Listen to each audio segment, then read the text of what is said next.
श्री रामचरितमानस पाठ को सुनने वाले सभी श्रोताओं का स्वागत है। राम राम जी। पाठ प्रारंभ करने के पहले बोलिए सियावर रामचंद्र की जय, पवन सुत हनुमान की जय, श्री तुलसीदास जी महाराज की जय।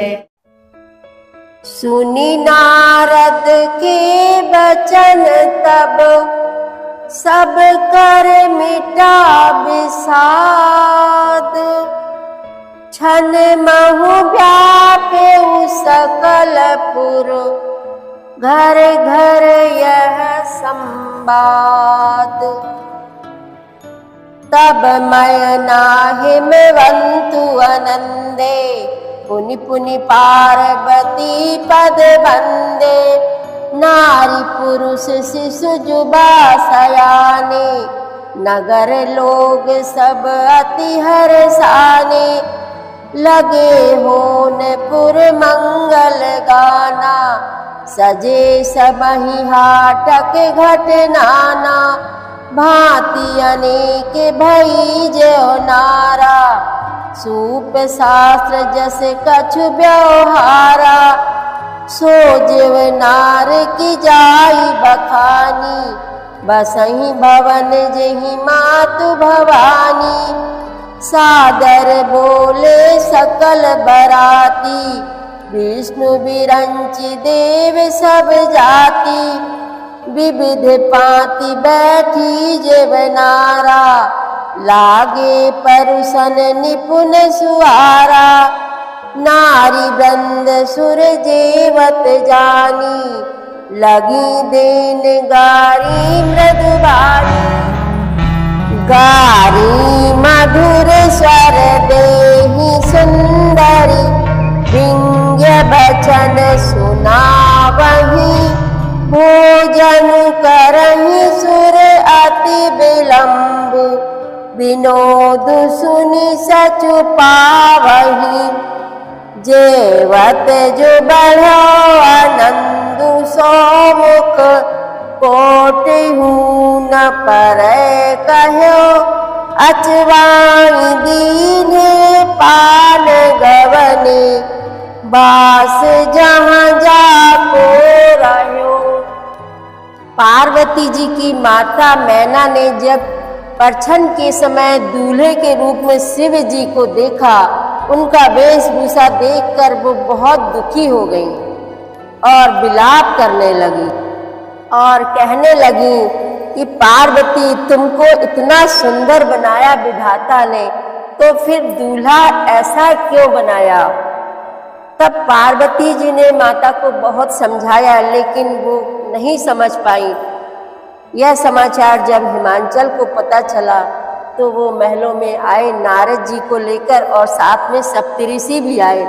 नारद जी ने पार्वती जी की पूर्व जन्म की कथा सुनाई और बताया कि तुम्हारी यह लड़की साक्षात जगत जननी भवानी है।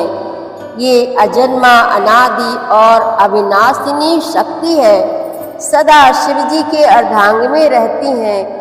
ये जगत की उत्पत्ति, पालन और संहार करने वाली हैं और अपनी इच्छा से ही लीला शरीर धारण करती हैं। पहले ये दक्ष के घर जाकर जन्मी थी, तब इनका नाम सती था। तब भी यह शंकर जी से ही ब्याही गई थी। यह कथा सारी जगत में प्रसिद्ध है।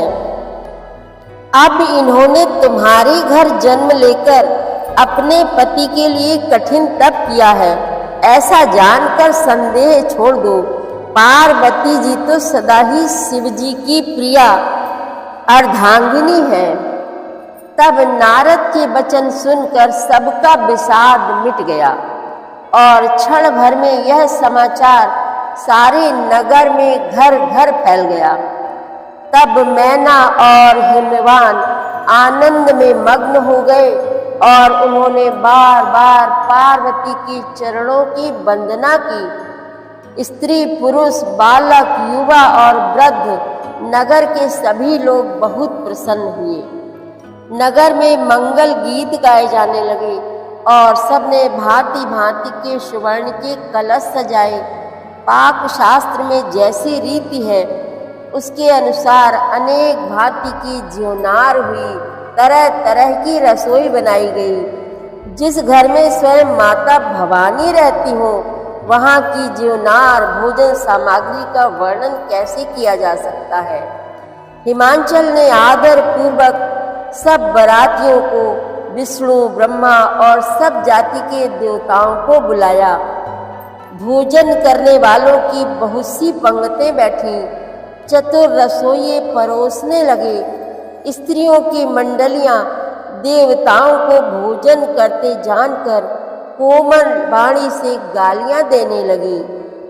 सब सुंदरी स्त्रियां मीठे स्वर में गालियां देने लगीं और व्यंग भरे वचन सुनाने लगी। देवगण विनोद सुनकर बहुत सुख अनुभव करते हैं, इसलिए भोजन करने में बड़ी देर लगा रहे हैं। भोजन के समय जो आनंद बढ़ा वह करोड़ों मुख से भी नहीं कहा जा सकता। भोजन कर चुकने पर सबके हाथ मुंह धुलवाकर पान दिए गए। फिर सब लोग जो जहाँ ठहरे थे जनवासे में वहाँ चले गए। चारों ओर आनंद छा गया।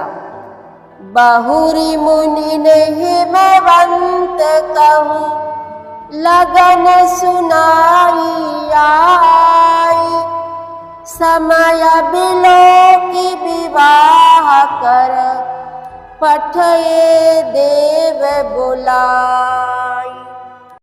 सियावर रामचंद्र की जय, पवन सुत हनुमान की जय, श्री तुलसीदास जी महाराज की जय।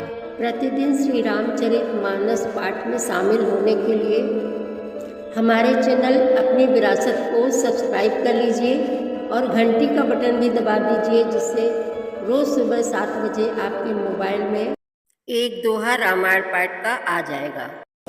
वीडियो को ज़्यादा से ज़्यादा शेयर करके इस नए काम में भागीदार बनिए। धन्यवाद।